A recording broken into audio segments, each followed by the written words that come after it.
5 coworkers suddenly became intensely interested in their lunch trays, eyes down, shoulders hunched. Terrence leaned back in his chair, a smirk playing at the corner of his lips. He deliberately raised his voice when asking the question, ensuring neighboring tables could hear. I carefully placed my fork down and dabbed the corner of my mouth with my napkin. "What an interesting question to ask during lunch," I replied, keeping my voice steady despite the heat crawling up my neck. "Just thinking about the future," Terrence continued, examining his watch. "The expensive one he mentioned purchasing at least weekly. Budget reviews are coming. Executive team needs to know who's truly essential." His eyes fixed on me. "And who isn't?" I felt Faye's knee press against mine under the table. Silent support. Wyatt cleared his throat but said nothing. "Some positions seem important until you look closer," Terrence added, staring directly at me now. "Like yours, Merritt." A few awkward chuckles bubbled around the table. Darcy suddenly needed something from the salad bar and escaped. That's when I noticed Imani, our CEO, approaching with her tray. She'd been eating just 2 tables away. "This sounds like an engaging discussion," she said, settling into the empty chair beside me. "Please, don't stop on my account." Terrence's expression shifted instantly, smile widening as he straightened his posture. "Just discussing organizational priorities, Imani." "I gathered that much," she replied, unwrapping her silverware. She turned to me. "Is that analysis ready for review?" I nodded. "Completed this morning." "Excellent. Let's discuss it tomorrow," she said. "Both of you should attend." After she left, Terrence's eyebrows furrowed. "What analysis?" I gathered my things and stood. "Just some numbers you might find interesting." Before I share what happened next, I want to confess something. Many of you are listening to stories like mine but leaving without subscribing or dropping a like. I get it. We're all busy.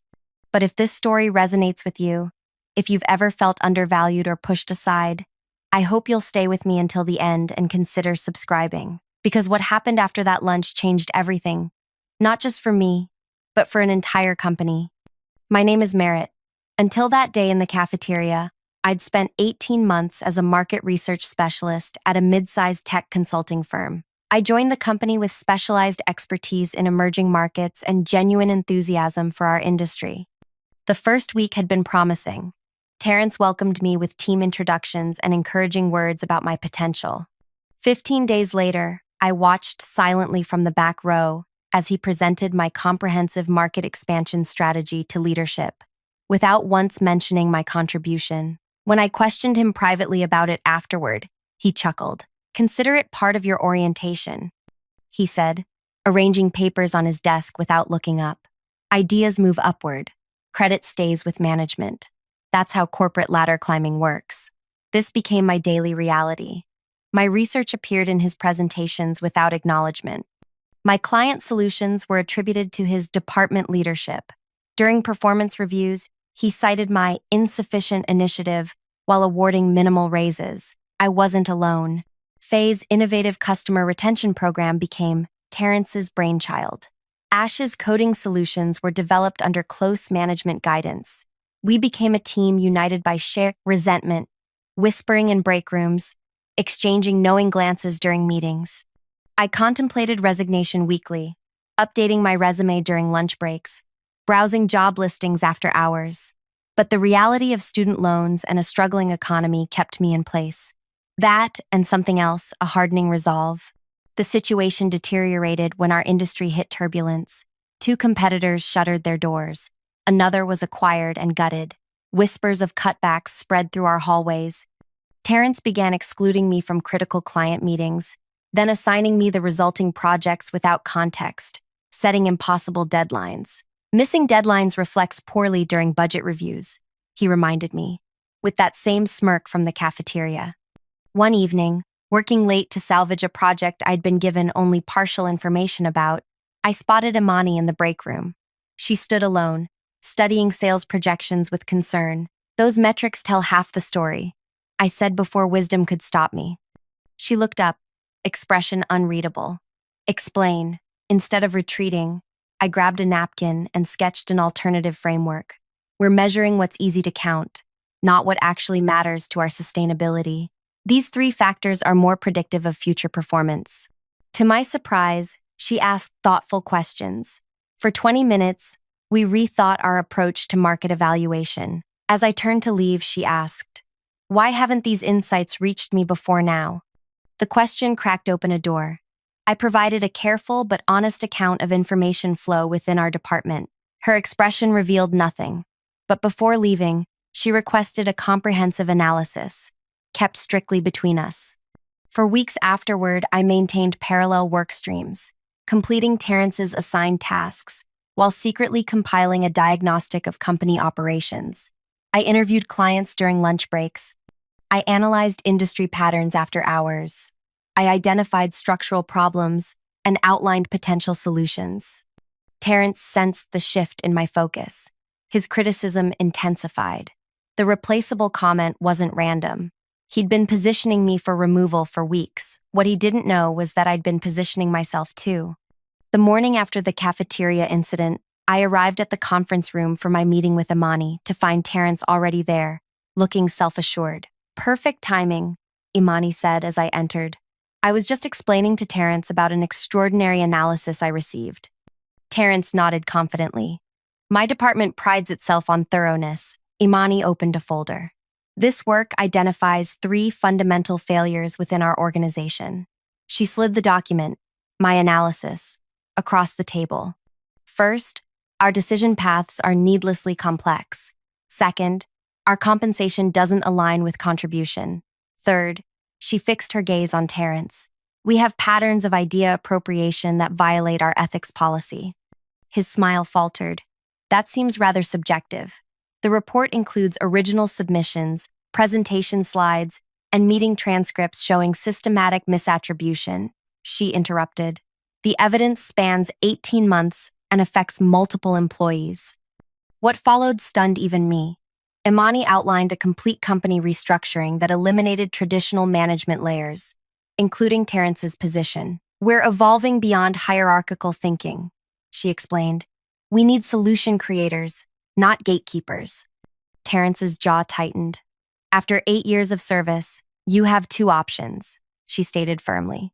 "Apply for one of the new specialist positions, where performance is transparently measured, or accept separation compensation." He gestured toward me without making eye contact. "And her? Merritt will be developing our innovation division." Terrence's face drained of color. His fingers curled into fists beneath the table. For a moment, I thought he might explode. "I'll need your decision by Friday," Imani concluded, standing to signal the meeting's end. After she left, Terrence remained seated, staring at the wall. I gathered my notes, uncertain what to say or if I should say anything at all. "You planned this," he finally said, voice low. "You went around me." I paused at the door. "I simply did my job thoroughly." "This isn't over," he replied. "People like you don't win against people like me." "That's exactly the problem," I said. "It shouldn't be about winning. It should be about value creation." His laugh was hollow. "Keep believing that fairy tale." I almost walked away then, but turned back. "I'm curious, why did you hire me if you were just going to take credit for my work?" He finally looked at me, expression cold. "Because people with your skills make useful stepping stones." The restructuring announcement went out company-wide that afternoon. Reactions were mixed.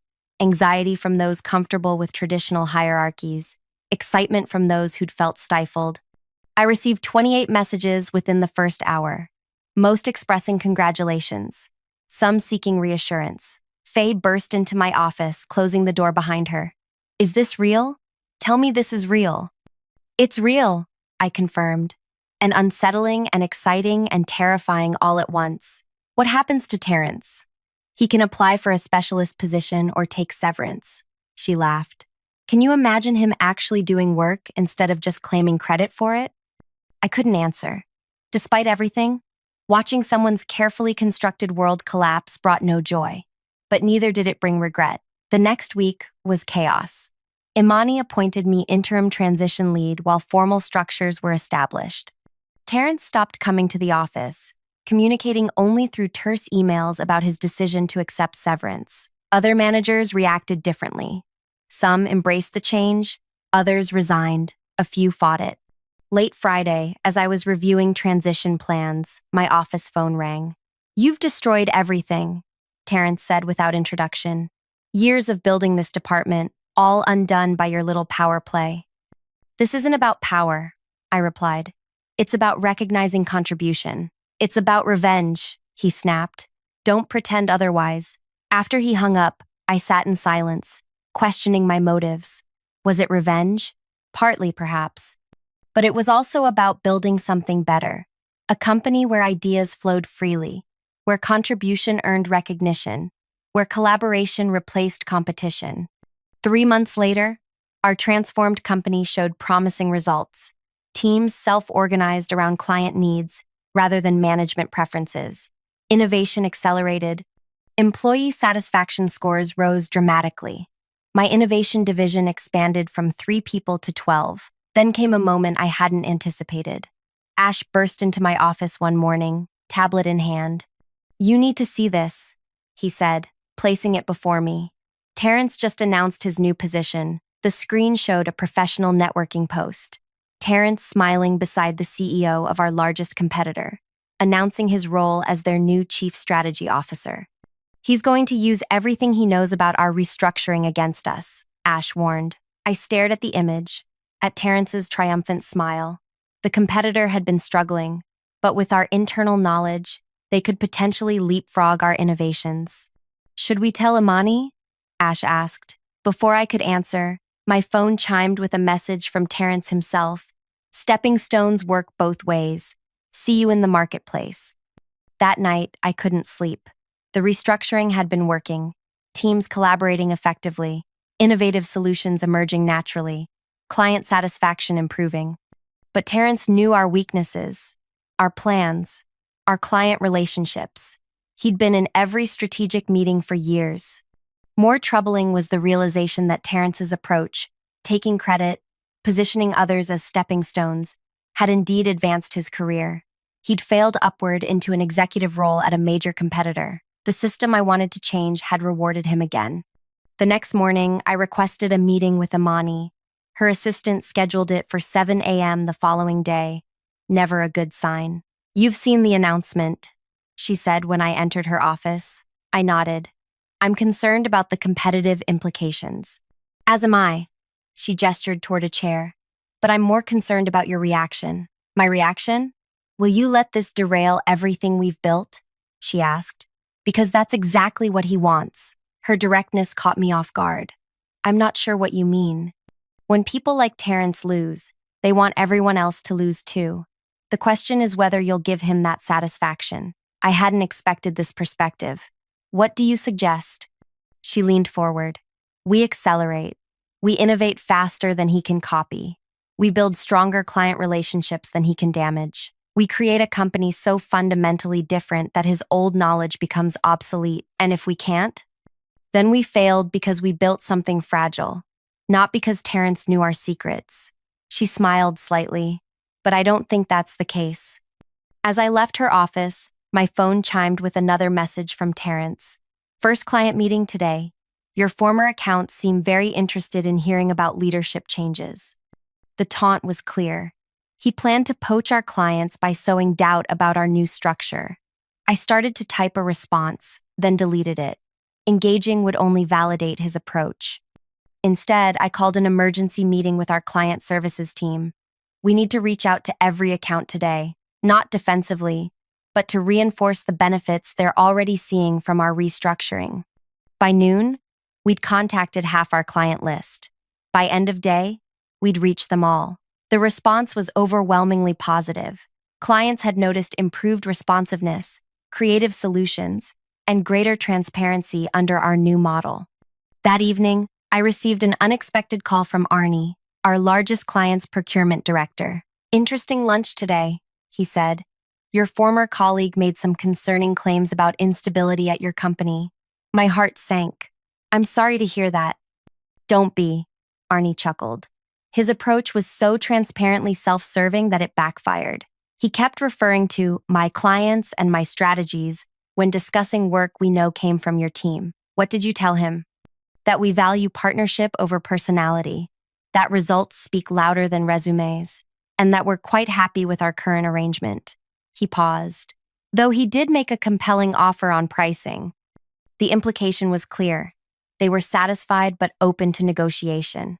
I took a deep breath. Arnie, I won't play pricing games. What I will do is invite you to our innovation lab next week. See what we're building, meet the actual creators, and then decide if what we offer brings sufficient value. The silence stretched long enough that I thought the call had dropped. That, he finally said, is exactly why we'll stay with your company. Over the next week, 3 more clients reported similar experiences. Terrence was making aggressive moves, but our transparent approach was resonating more strongly than his promises. Then came the first test of our new model. A potential client, larger than any we'd worked with previously, requested proposals from both our company and Terrence's for a major international project. This is it, Faye said during our planning session. Direct competition. Us versus him. No, I corrected. Not us versus him. Our approach versus theirs. This isn't personal. But despite my words, it felt intensely personal. Terrence had messaged again. Enjoy competing against someone who knows all your tricks. Some things never change. The best strategist still wins. The team worked through weekends to develop our proposal. Rather than the traditional approach, a polished presentation concealing implementation details, we created an open book proposal outlining our thinking process, acknowledging challenges, and demonstrating collaborative problem solving. The presentation day arrived. As we set up in the client's conference room, the door opened and Terrence walked in with his team. He faltered momentarily upon seeing me, then recovered with a broad smile. Merritt, he said loudly, extending his hand. How nice to see you still with the company. I shook his hand briefly. Looking forward to an interesting discussion today. His team presented first, a slick, confident display of market understanding and strategic thinking, much of it eerily familiar to approaches developed in my innovation lab. Terrence frequently referred to my strategic framework and my implementation methodology. When our turn came, I began differently. Before we start, I want to acknowledge something. You'll notice similarities between our approach and what you just heard. That's because these ideas were developed by some of the same people. The difference is who gets to present them today. Terrence's face darkened. I continued, in our company, the people who create the solutions are the ones who share them with you. So today, you won't primarily hear from me. You'll hear directly from the specialists who would serve your account. One by one, our team members presented their components. Faye on customer engagement, Ash on technical implementation, Wyatt on market positioning, Darcy on regulatory compliance. The client team asked challenging questions, which our specialists answered with confidence and candor, occasionally consulting with each other when a question crossed domains. When the client's chief innovation officer asked about risk factors, I didn't intercept the question. Darcy candidly identified 3 potential challenges and outlined our contingency approaches. As we concluded, the CIO leaned forward. I'm curious. Your team openly acknowledged limitations and challenges. Most firms present only certainties. We believe pretending to have all answers creates more risk than acknowledging uncertainty. I replied. We've found transparent collaboration leads to better outcomes than confident directives. The client team exchanged glances. Thank you all. We'll be in touch within the week. Outside the building, Terrence caught up with me in the parking lot. Cute stunt in there, positioning yourselves as the honest underdogs. It wasn't a stunt, I replied, continuing toward my car. He kept pace beside me. You still don't get it, do you? Clients don't want collaboration. They want confidence. They want someone who'll take responsibility. I stopped walking. Taking responsibility isn't the same as taking credit. Semantics, he scoffed. You'll see when they announce their decision. 3 days later, the client called. They'd selected our company for the project, the largest in our history. The deciding factor, they said, was our collaborative approach and transparent acknowledgement of challenges. That afternoon, a company-wide email announced our success. The project would expand our international presence and validate our restructured approach. The celebration spread across departments. As I returned to my office after an impromptu gathering, I found a note on my desk. No name, but I recognized the handwriting immediately. Enjoy your moment, but remember, markets change, clients are fickle, and novelty wears off. The real world rewards strength, not collaboration. We'll revisit this conversation in 6 months. I stared at the note, feeling that familiar tightness in my chest that Terrence always managed to trigger. 6 months. A challenge and a threat wrapped into one.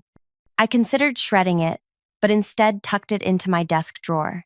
Sometimes we need reminders of where we've been to appreciate how far we've come. The international project launched the following week. Our collaborative model faced its first major test, coordinating specialists across time zones without traditional management hierarchies. The client assigned Lark, their demanding international director, as our primary contact. Her reputation for exhaustive questioning and skepticism preceded her. During our kickoff video call, she wasted no time addressing her concerns. "Your structure intrigues me," she said, tapping a pen against her notepad. "But I worry about accountability. When problems arise, and they will, who takes responsibility if there's no traditional manager?" "We all do," I explained. "Responsibility is distributed, not delegated. Each specialist owns their component, but we collectively own the outcome." She leaned closer to the camera. "And when your specialists disagree, who breaks the tie?" "The client's best interest breaks the tie," I replied. "We document disagreements, evaluate options against client goals, and proceed with what best serves those goals." Lark's expression remained skeptical. Theoretical responses. "Let's see how it functions under pressure." Pressure came sooner than expected. 2 weeks into the project, a regulatory change in one of our target markets threatened to derail our entire implementation timeline. In the traditional model, Terrence would have made a unilateral decision, likely concealing the full implications from the client until forced to reveal them. Instead, our team collaborated on 3 potential approaches, transparently presented them to Lark with their respective trade-offs, and implemented her selected direction. The problem was solved within days rather than becoming a month-long crisis. After the regulatory hurdle, Lark's skepticism began softening. She started engaging directly with our specialists rather than routing everything through me. The project gained momentum. Weekly metrics showed we were exceeding targets despite the early setback. Then came the email I'd been half expecting, half dreading. A message from Kieran, our client's founder, forwarding correspondence from Terrence. "I thought you should see this. Your competitor seems quite interested in our project." The attached message from Terrence claimed insider knowledge about our implementation difficulties and offered to rescue the project at a reduced fee. He detailed supposed weaknesses in our approach that only someone with internal knowledge could know or convincingly fabricate. I called Kieran immediately. "I apologize for this situation. Our former colleague is—" "No need to explain," Kieran interrupted. "Lark has kept me well informed about your actual progress. I found his email interesting primarily for what it reveals about his character." I exhaled slowly. "Thank you for your understanding. Transparency builds trust, Merritt. Your team has been refreshingly honest about both successes and challenges. That's far more valuable than promises from someone willing to undermine former colleagues." After the call, I forwarded the exchange to Amani with a brief note. "FYI, Terrence actively attempting to poach clients using internal knowledge. Client response attached." Her reply came minutes later. "Not surprised.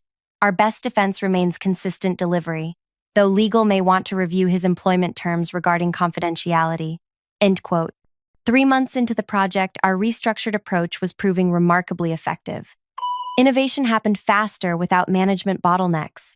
Client satisfaction scores reached unprecedented levels. Team members reported greater job satisfaction despite working harder than before. The media noticed. An industry publication requested an interview about our revolutionary management experiment. The resulting article sparked conversations across our sector about alternative organizational models. The day after publication, I received another message from Terrence. "Enjoying your 15 minutes? Novelty makes for good articles, but poor business models. Our Q2 numbers come out next week. Compare them to yours before celebrating too much." I didn't respond. Our numbers would speak for themselves. And they did. Our quarterly results showed 23% growth compared to their 14%. More telling was employee retention. We'd lost only 2 people since restructuring, while industry sources indicated Terrence's company was experiencing significant turnover. 5 months into our international project, 1 month before Terrence's self-imposed deadline, I received an unexpected visit. Wyatt knocked on my office door, expression unusually serious. "Someone's waiting to see you in the lobby," he said. "Darcy from Terrence's team."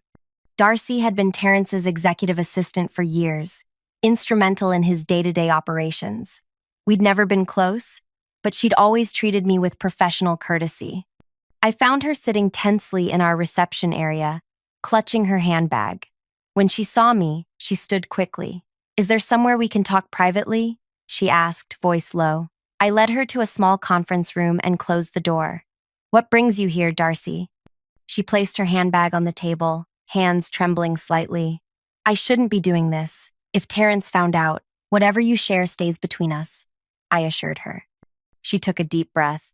"Terrence has been systematically targeting your clients, not just competing for business, actively working to undermine your relationships. We've noticed," I acknowledged.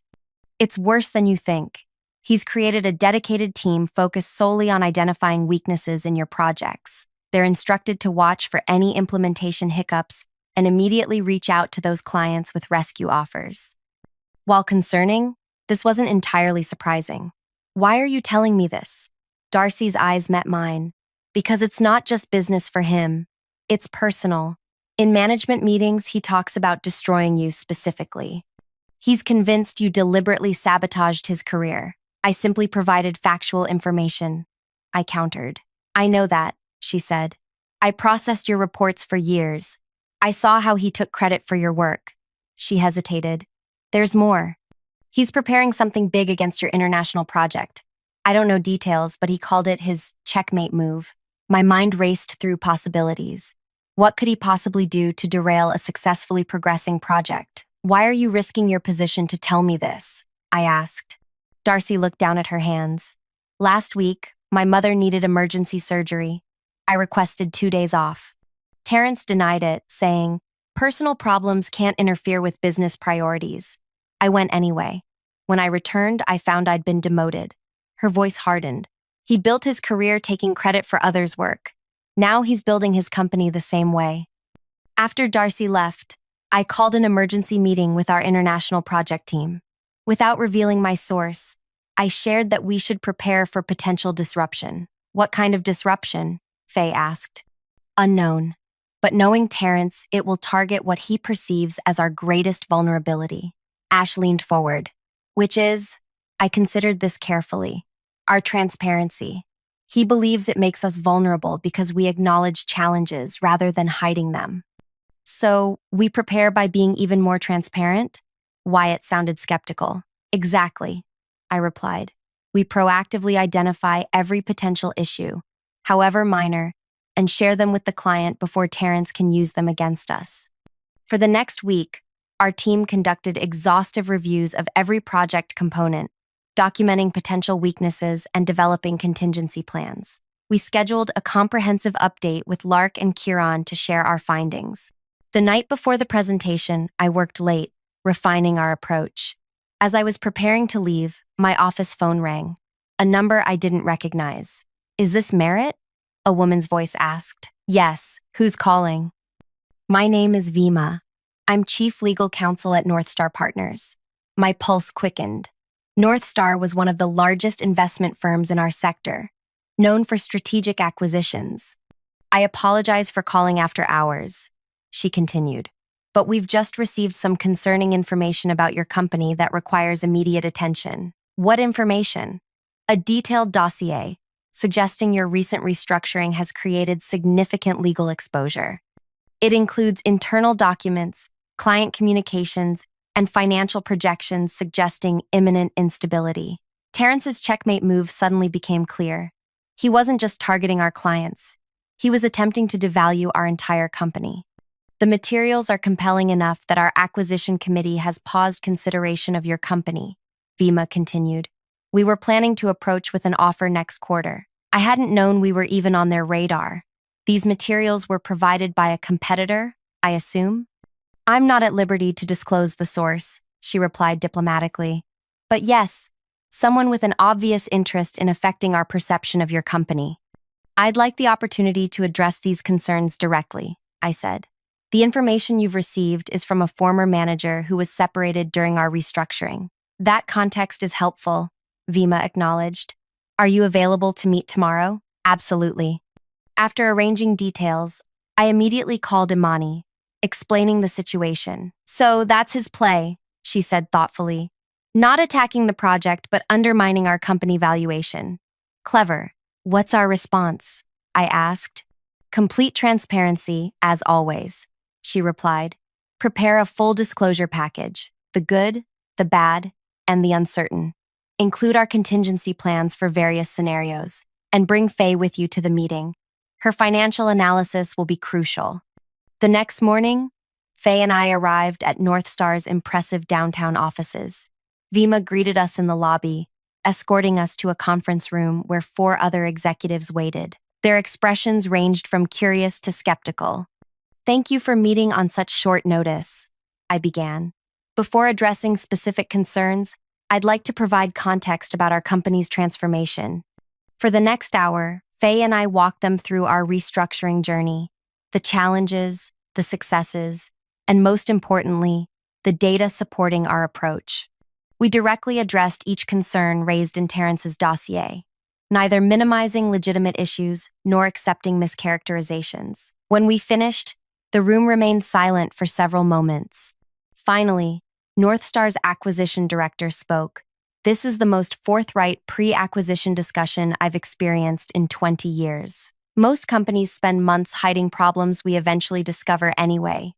Hiding problems doesn't solve them, I replied. We prefer focusing energy on solutions rather than concealment. Your competitor painted quite a different picture, Vima noted. I imagine he did, I acknowledged. He represents a traditional management approach that values hierarchy over contribution. We've chosen a different path. The acquisition director nodded slowly. We'll need time to reconsider our position, but I appreciate your candor today. As we left the building, Faye grabbed my arm excitedly.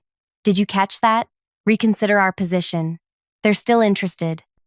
Maybe, I cautioned, but that wasn't our primary goal.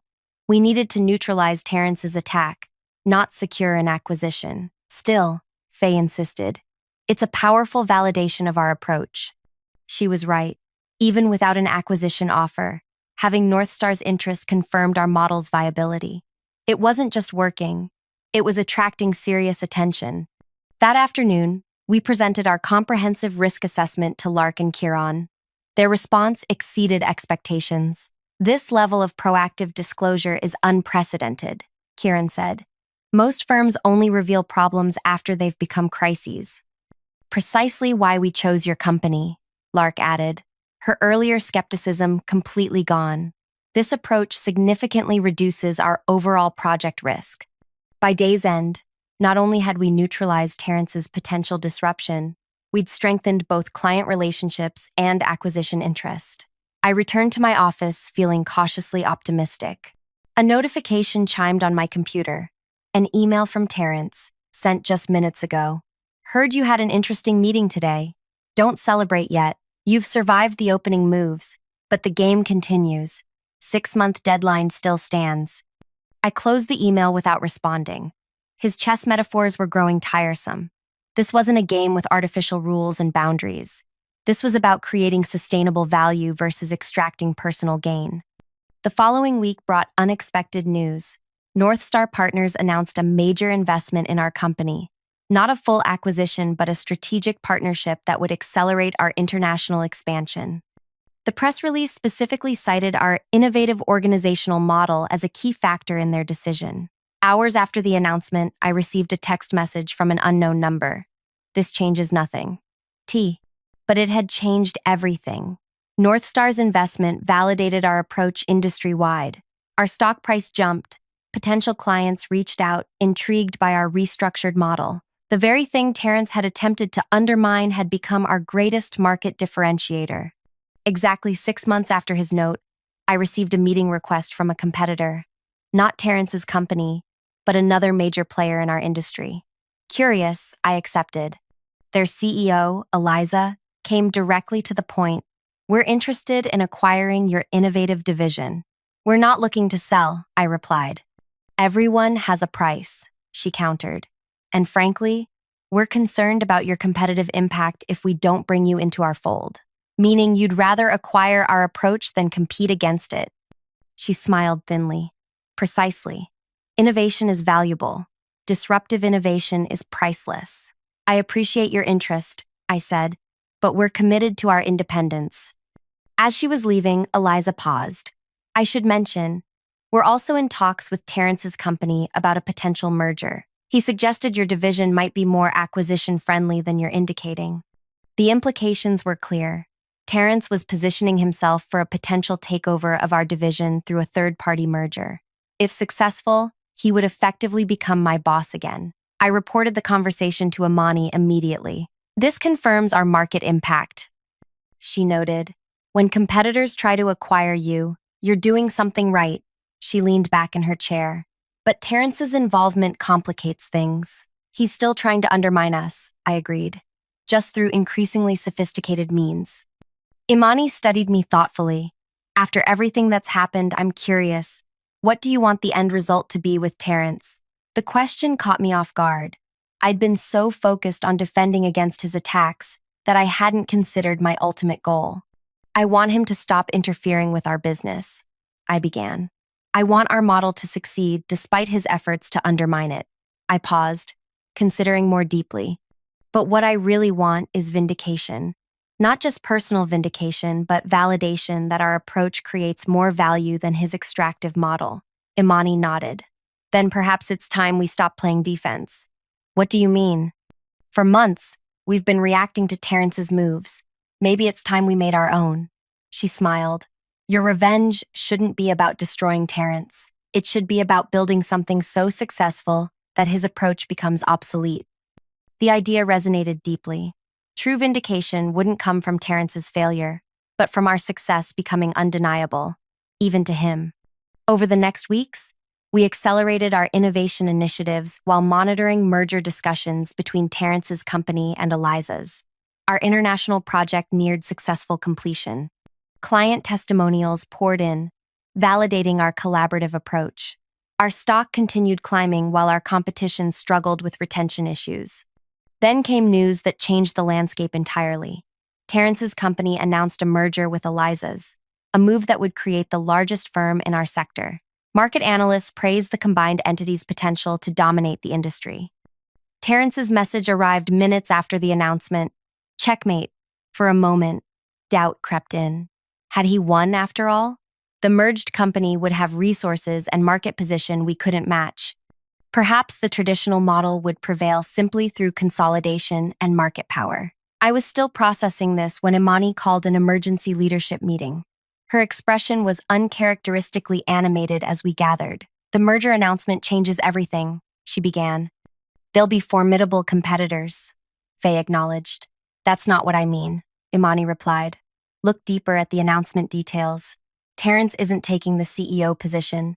He's being named Chief Strategy Officer. Eliza remains CEO. So?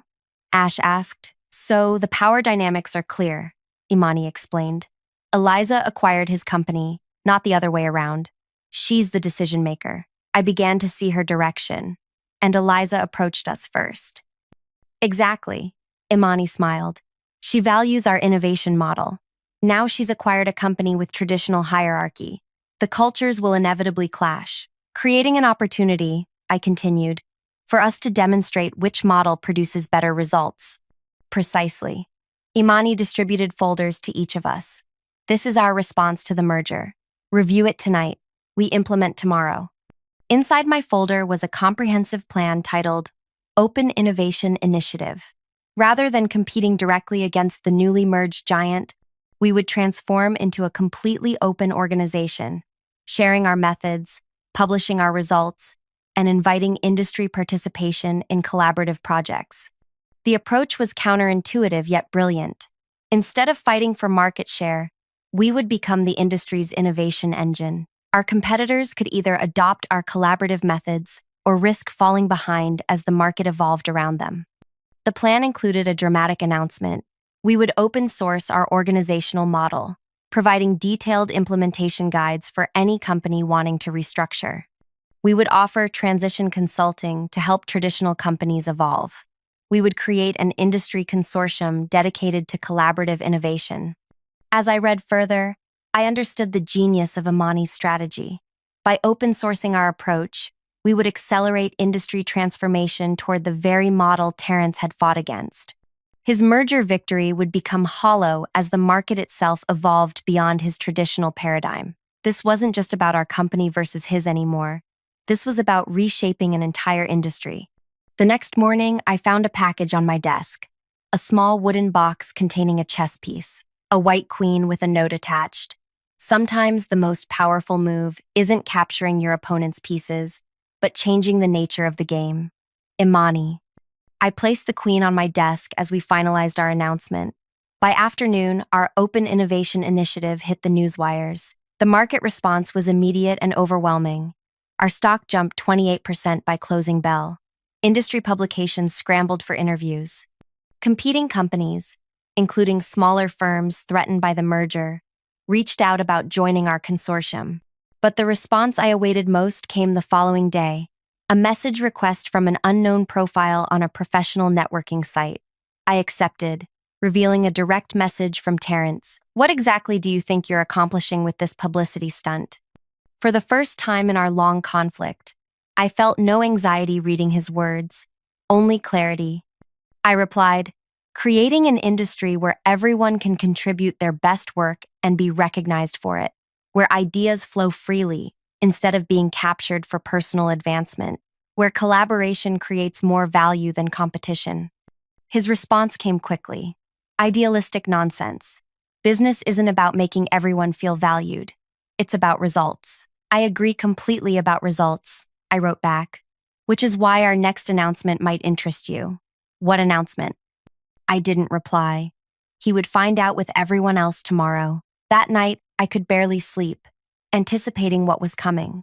Our plan's next phase was the boldest yet, and the one most likely to finally break Terrence's certainty about his approach. Morning arrived with a flurry of preparation. At precisely 9 a.m., Imani stepped onto the stage at our hastily arranged press conference. Camera flashes punctuated her opening remarks about industry transformation and collaborative potential. Then she revealed our bombshell. "Today, we're announcing the Transparent Performance Initiative. Beginning next quarter, we will publicly publish side-by-side comparisons of project outcomes under traditional management versus collaborative models. We've already secured participation from 12 companies across the industry spectrum." Reporters erupted with questions. Imani held up her hand for silence. "But the most significant participant," she continued, "confirmed just this morning. Eliza Nowen, CEO of the newly merged Pinnacle Astral Group, has committed their organization to this transparent comparison." The room exploded with activity. This was unprecedented, a direct, public performance comparison between competing organizational models. I watched from offstage, imagining Terrence's reaction. Eliza had committed his company without consulting him, a clear indication of the actual power dynamics in their merger. His traditional approach would now be measured directly against our collaborative model, with results published for the entire industry to see. As the press conference concluded, my phone vibrated with an incoming call. Terrence. I stepped into a quiet corner before answering. "Hello, Terrence. What have you done?" His voice trembled with barely controlled rage. "Eliza had no right to commit us to this ridiculous comparison." "Actually, as CEO, she has every right," I replied calmly. "That's how traditional hierarchy works, isn't it? Decisions flow from the top." "This is about revenge," he hissed. "You've manipulated this entire situation." "No, Terrence. This is about accountability and transparency. Two things you've spent your career avoiding." The line went silent for several seconds. "You think you've won," he finally said, "but you're forgetting something crucial. I know how to work within a hierarchical system. I know how to ensure my division outperforms yours, regardless of your fancy collaborative approach." "That's exactly the point," I replied. "If your traditional model genuinely produces better results, You should welcome this comparison. Unless, I paused, unless you're not actually confident in your approach. This conversation is over, he snapped. I'll see you in the performance rankings. The line went dead. I pocketed my phone, feeling neither triumph nor anxiety, only certainty that the real test was finally beginning. 6 weeks after the announcement, implementation teams from both companies met to establish measurement protocols. Terrence attended, uncharacteristically subdued. The merger was clearly proving more challenging than anticipated, with reports of significant internal conflicts between the combining cultures. As the meeting concluded, Terrence approached me. This little experiment won't prove what you think it will. It's not about proving anything, I replied. It's about learning what actually works best. He laughed hollowly. Still clinging to your idealism, he lowered his voice. But know this, I haven't forgotten who started this conflict. Your transparency crusade destroyed my career trajectory. Whatever happens with this comparison, that debt remains unpaid. As he walked away, I realized something important. Despite everything, Terrence still viewed our situation through the lens of personal competition rather than organizational effectiveness. He couldn't separate his ego from his business approach. And that, I suddenly understood, was his fundamental weakness. The first quarterly comparison results were scheduled for release in exactly 1 month. Both companies were implementing similar projects for different clients, with agreed-upon metrics for evaluation. The industry waited with collective breath held. In the meantime, our Open Innovation Initiative gained momentum. 23 companies had joined our consortium. Our training programs for collaborative restructuring had waiting lists. The industry was evolving rapidly, with or without Terrence's participation. 1 week before the results announcement, I received an unexpected visitor. Eliza requested a private meeting, arriving at our offices late evening after most staff had departed. I'll be direct, she said once we were seated in my office. The comparison results are troubling for our traditional divisions. I waited silently. Terrence's department is significantly underperforming compared to your collaborative teams, she continued. Client satisfaction, innovation metrics, implementation timelines, all favor your approach. That aligns with our experience, I acknowledged. The problem, she sighed, is that Terrence is attempting to manipulate the results. He's pressuring project managers to adjust timelines, revise client feedback, and modify resource allocations retroactively. This wasn't entirely surprising, but her willingness to disclose it was. Why are you telling me this? Eliza leaned forward. Because I didn't merge with his company to preserve an outdated management model. I did it to acquire market share while transitioning to a more effective approach. Your approach. And Terrence is resisting that transition. Vehemently, she confirmed. He views it as personal vindication or failure rather than organizational evolution. I considered the implications. What do you need from me? Partnership, she replied. Not competition. I want our company to evolve toward your collaborative model with your consortium's guidance. But first, I need to address the Terrence situation. How can I help? She smiled slightly. By doing nothing. Let the unmodified comparison results publish as scheduled. The data speaks for itself. After she left, I sat alone in my office, contemplating the conversation. Terrence's resistance to change wasn't just about me anymore. It was becoming a liability to his own company. His focus on winning our personal battle was causing him to lose the larger war. The morning the comparison results were scheduled for release, I arrived early to find an urgent message from Darcy. Emergency at Terrence's office. Come quickly if you can. Back entrance. Concerned and curious, I drove to their headquarters. Darcy met me at a service door, expression tense. Thank you for coming, she whispered, leading me through back corridors.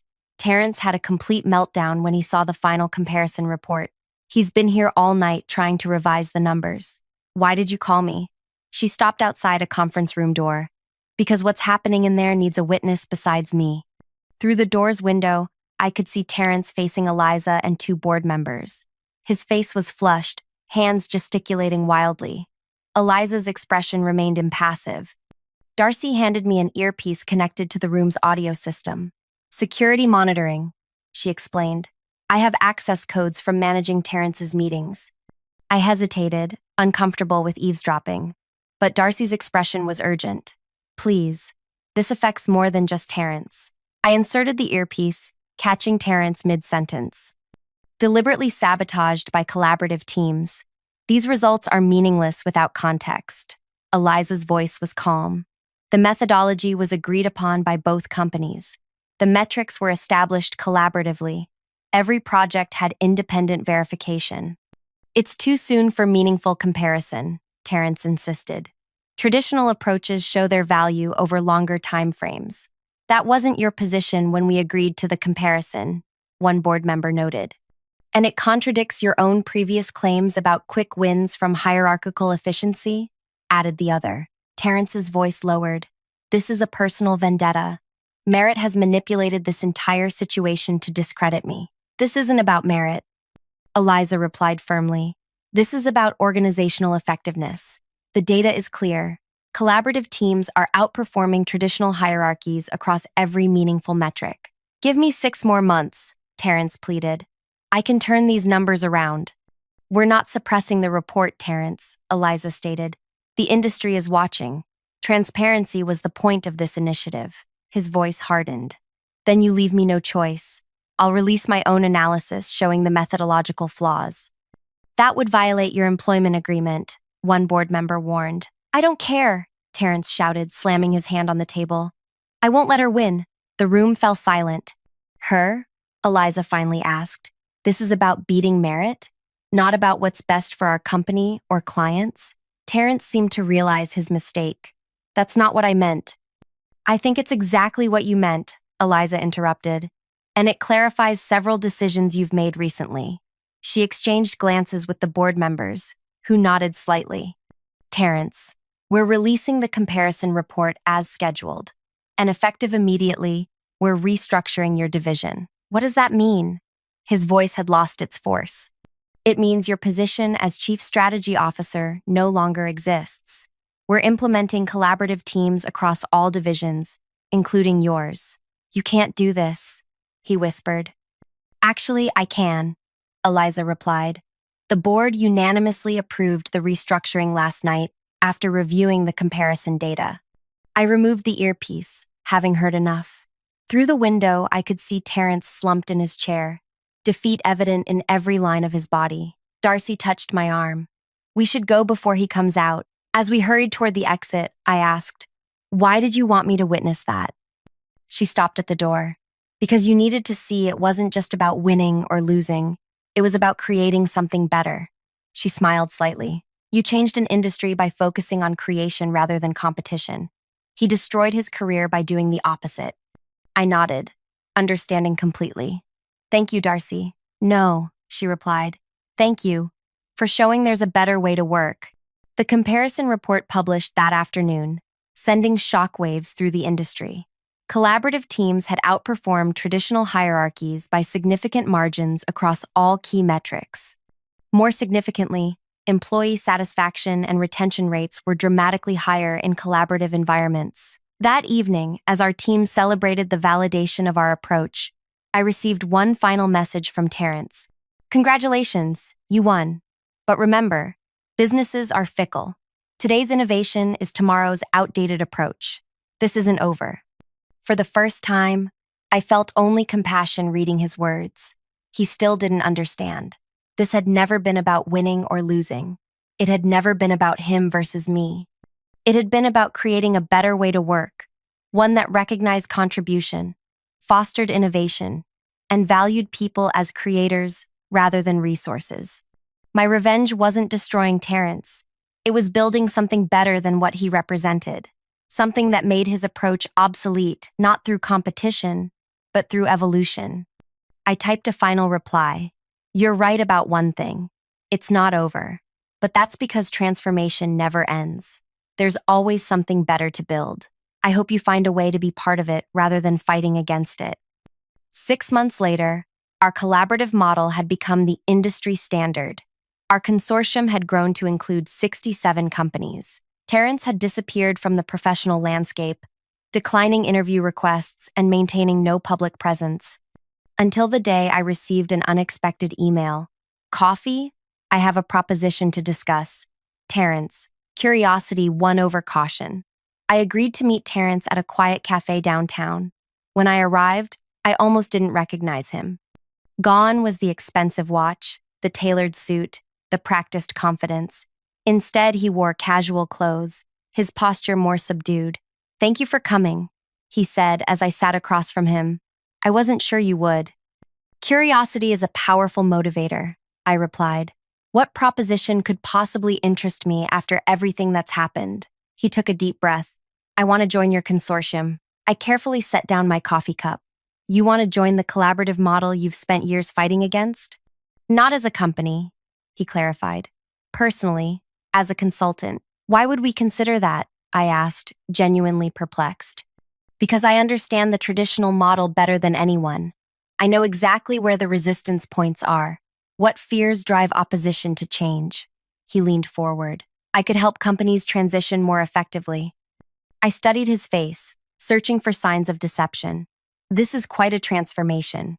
His eyes dropped to the table. "After losing my position, I did some consulting work. Traditional stuff. But clients kept asking about implementing collaborative models. They'd seen the comparison results." He smiled wryly. "I found myself studying your approach just to remain relevant. And I realized something unexpected. The collaborative model isn't just more effective, it's more sustainable. It creates healthier workplaces." He met my gaze directly. "I've spent 20 years climbing hierarchies by pushing others down. I'm tired. And I'm good at exactly one thing: understanding organizational dynamics." I remained silent, processing his words. "I'm not asking for forgiveness," he continued. "I'm asking for an opportunity to contribute meaningfully to something better than what I helped create. Why should I trust you?" "You shouldn't," he admitted. "Not yet, but you believe in giving people chances to prove their value. That's the foundation of your entire model." I considered his request carefully. The idea was either brilliant or disastrous. Terrence's intimate knowledge of traditional hierarchies could indeed be valuable for companies transitioning to collaborative structures. But his history made trust impossible. "Here's what I can offer," I finally said. "A 3-month probationary contract. You'll work with one transitioning company under phased direct supervision. No client contact without her present. Complete transparency on all communications." "Agreed," he said immediately. "And one more condition," I added. "You'll publicly document your experience. The challenges, the revelations, the mistakes, everything." His expression tightened. "You want me to publicly admit I was wrong?" "No," I corrected. "I want you to publicly share your learning journey. There's a difference." He considered this, then nodded slowly. "That's fair." As we concluded our meeting, he asked the question I'd been expecting. "What made you do it? Expose me? Change the company? Transform an industry? Was it really just about creating something better? Or was revenge part of it?" I looked at him directly. It started with wanting justice, perhaps even revenge, but it evolved into something more important. I realized destroying you wouldn't fix the real problem. The problem was a system that rewarded taking credit over creating value. "And now?" he asked. "Now I understand my true revenge wasn't ruining your career. It was building something so fundamentally better that your approach became obsolete. I didn't need to destroy you. The market did that when given a clear choice between our models." His expression showed genuine understanding for perhaps the first time. "That's elegant. It's also more satisfying," I added, gathering my things, "because it doesn't just affect you. It helps everyone else." 6 months later, Terrence's probationary contract evolved into a permanent position. His insights proved valuable for companies struggling with transition. The public documentation of his journey became a case study in organizational transformation. The industry continued evolving. Our collaborative model expanded beyond our sector into adjacent industries. The fundamental nature of work was changing. Not everywhere, not completely, but significantly and irreversibly. My greatest revenge wasn't taking Terrence's job or destroying his career. It was creating a world where his old approach couldn't succeed and mine couldn't fail. A world where contribution matters more than position.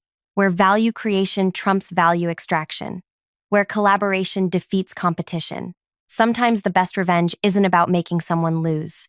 It's about changing the very definition of winning. If you've stayed with me until the end of this story, you know it's about more than workplace drama. It's about creating better systems instead of just navigating broken ones. I hope it inspires you to look at your own challenges differently. If this resonated with you, please subscribe to hear more stories about transformation and justice in unexpected forms. Because sometimes the most powerful change comes not from fighting what you hate, but from building what you believe in.